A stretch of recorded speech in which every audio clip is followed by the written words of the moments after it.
switch. So I was in the middle of recording for October for Scorpio, and I have already pulled up some cards, and then my video kind of shut off on me.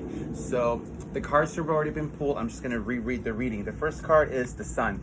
The Sun is finding that light within you. So this month of October for Scorpios is going to be all about really finding the light, making your own happiness, making your own positivity. Once you start finding this solution and that happiness within you, allowing positivity to flow, no matter how dark your moment might be right now, falling into a complete state of victim and a complete misery, you have to find something that makes you happy. What makes you act like a child again?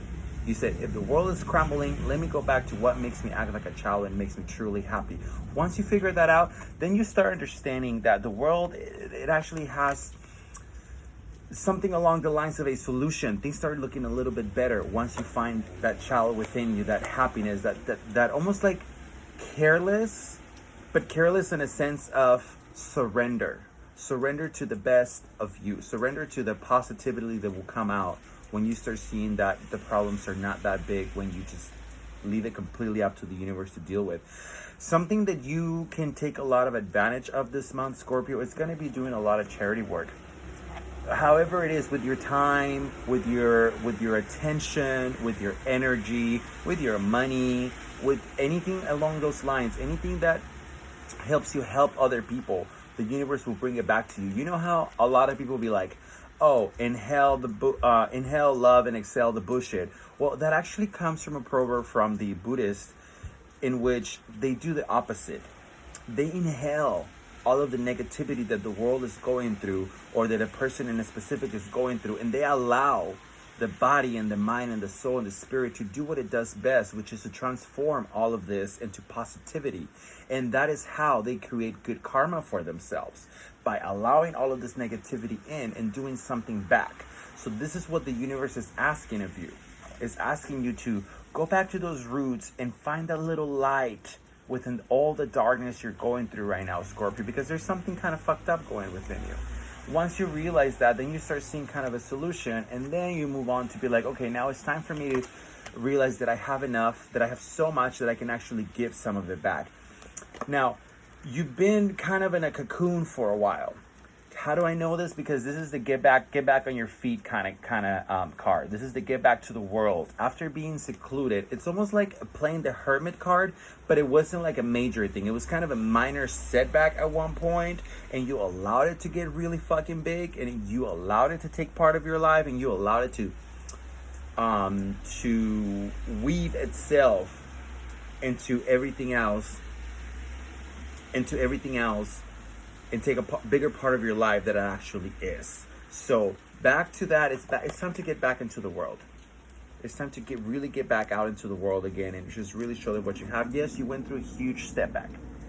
And that huge step back, we're still talking about this right here, and it's almost like it's gonna go back and forth this month with you, where like you find the light, you go back a little bit, you find the light. You know what the cards are really telling you to do is to stay in gratitude and start making sure that you're doing a lot for people. Start making sure that you are being of service somehow to your community, to your family, to your friends.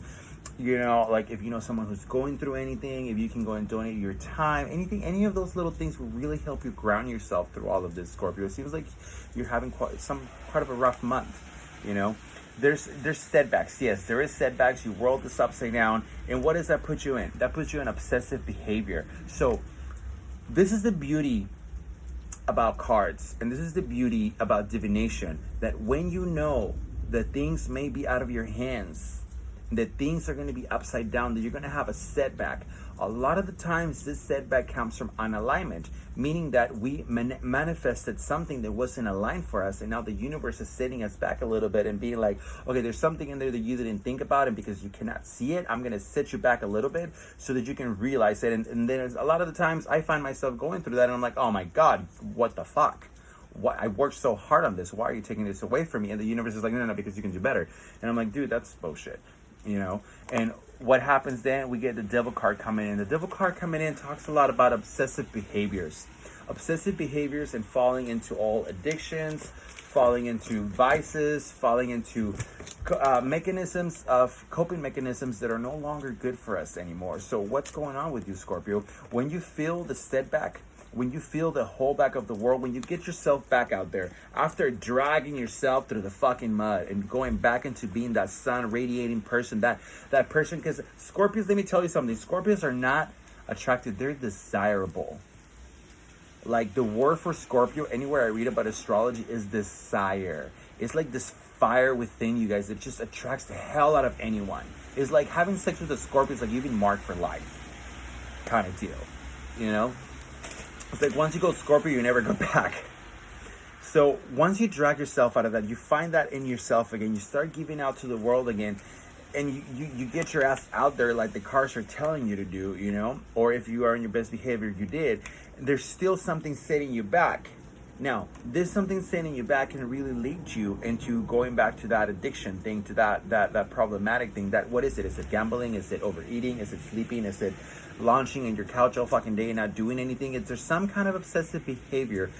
Or is it bringing you back into a toxic relationship? Is it bringing you back into a toxic relationship? Whatever it is, it's a negative attachment that we allow ourselves to attach to us, and we need to realize how we can let go of it. Why? Because it's giving us even more holdups. It's giving us even more holdups. What's that holdup about? See, I sometimes forget what the cards mean upside down, and I like to read in both ways, and that's a lot of fucking shit to remember. So I have to pull out the book every once in a while just to see exactly what it is. It's almost like we had our eyes on the prize out through this whole thing, but something about it wasn't realistic.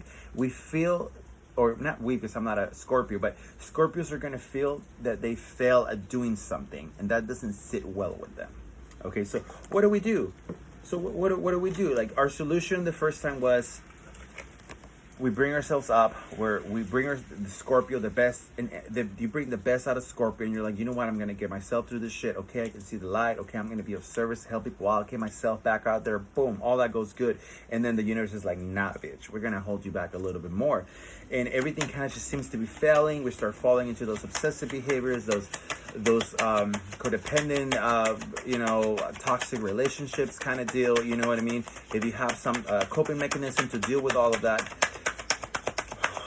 then get yourself through it, so that way it doesn't have to be as bad. So what is the solution here? See, it's like you don't want to move away from it.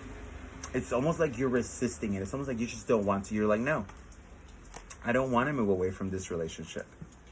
I don't want to. Every bone in my heart tells me to, but I don't want to. And that start creating so much distress on you. So much distress on you. Because see, what do we have? We have the 9. It's almost like you want to go until you give up. It's like you give up, but what are you giving up on? The things that you should give up on, Scorpio, are the negative attachments in your life, not your hopes and dreams. Not fighting that fight again for yourself. The thing that you should be giving up is that is holding you back. A lot of the times it hurts because it's a fucking comfort zone. That person makes us feel so good about ourselves. But don't forget this. Someone who makes you really good about yourself but then hurts you is usually a dark empath that knows exactly what you need to hear, because it knows exactly how low you feel, and it knows exactly what words to give you and tell you to pick you up, make you feel better about yourself, and then keep using you and absorbing every fucking life force out of you. We don't want to be like that. We don't want to be in that relation. So what are we going to do? What are we going to do? We're going to analyze our life and be like, how can I stay on gratitude? And what in my life is being toxic right now that I need to release? What habits are holding me back, that are making me think that I'm not capable of doing something, that are making me give up so easily on the things that I love? That's going to be your homework for the day. All right, Scorpios, I love y'all. I really do. You got this. Bye. Chitches got red.